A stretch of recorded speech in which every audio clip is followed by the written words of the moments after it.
Halo semuanya, Assalamualaikum. Di video kali ini aku mau membahas tentang manajemen waktu atau cara mengatur waktu saat kita membuat kue kering. Nah, jadi buat teman-teman yang udah dapat orderan, misalkan nih bingung cara menentukan kue yang mana dulu untuk kita bikin, takutnya kue yang pertama kita bikin itu malah kue yang pertama berjamur atau enggak tahan lama. Nah, jadi di sini aku mau berbagi pengalaman. Jadi pengalaman aku selama 3 tahun ini. Jadi tahun ini adalah tahun ketiga aku jualan kue kering. Nah, kebetulan tahun ini aku dapat cuma 70 toples. Nah, walaupun cuma dapat 70 toples, tapi di sini ada beberapa varian kue yang aku jual. Yaitu diantaranya ada nastar, ada sagu keju, kastengel, manisan pepaya, kue lidah kucing, dan juga putri salju. Nah, di sini aku bakalan berbagi sama teman-teman untuk melihat kue mana aja yang memang nggak tahan lama gitu, alias lebih cepat melempem, lebih cepat rasanya itu berubah. Nah, jadi di sini aku akan contohkan dengan tester yang waktu Desember aku buat. Jadi tester ini aku buat pas awal Desember.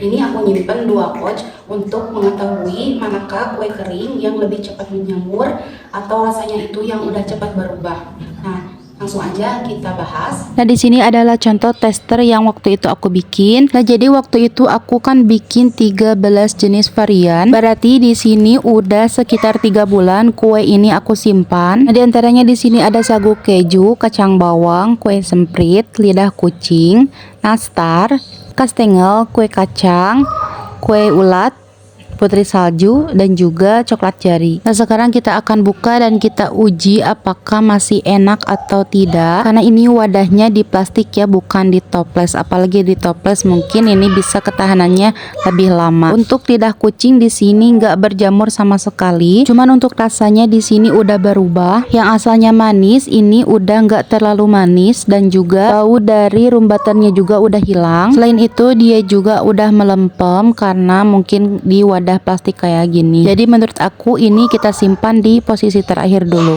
Kemudian lanjut aneka kue semprit. Di sini ada semprit susu, semprit pandan, dan juga semprit coklat. Kue semprit di sini bentukannya masih bagus dan juga masih keras gitu, enggak melempem sama sekali. Untuk rasanya yang semprit susu ini agak kurang seperti lidah kucing tadi. Mungkin karena ada penambahan susunya makanya dia mudah basi. Dan untuk bau dari room butternya ini sama-sama udah menghilang. Nah, begitupun yang semprit pandan juga sama rasanya seperti semprit susu. Tapi untuk semprit coklat di sini malahan lebih enak menurut aku. Dia masih oke seperti waktu pertama dibikin. Nah, jadi menurut aku ini untuk kue semprit kita simpan di yang pertama. Lanjut kue putri salju. Di sini untuk gula dustingnya ini nggak berubah asalkan tertutup ya.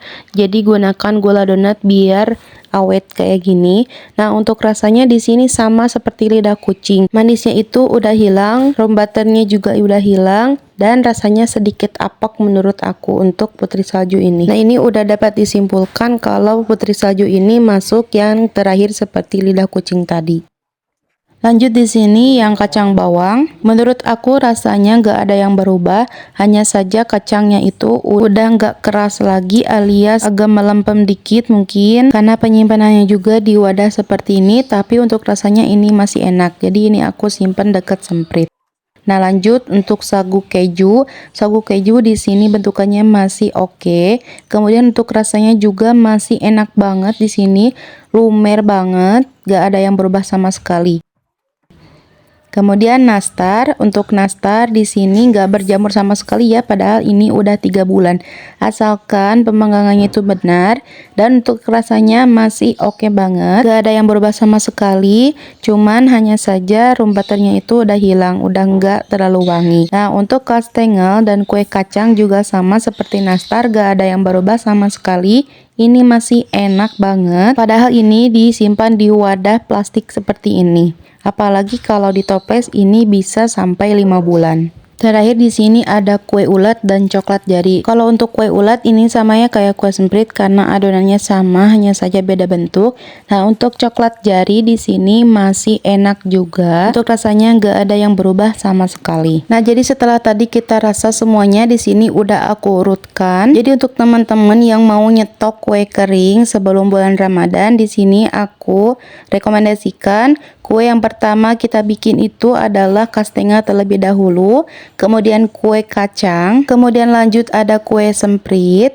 Nah, untuk kue semprit saya rekomendasikan untuk membuat yang coklat terlebih dahulu, baru yang susu dan juga pandan.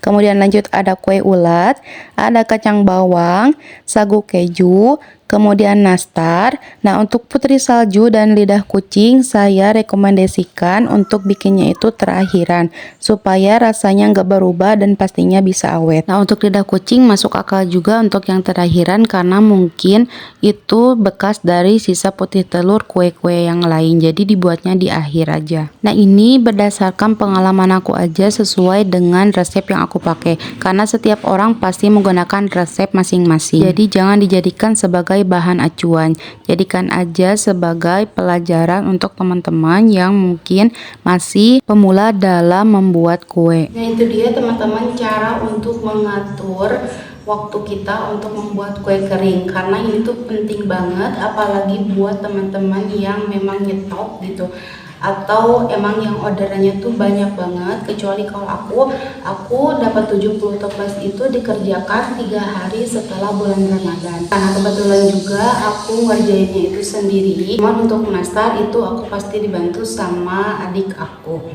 Nah, segitu aja pembahasannya, mudah-mudahan teman-teman bisa mengerti. Terima kasih sudah menonton. Assalamualaikum.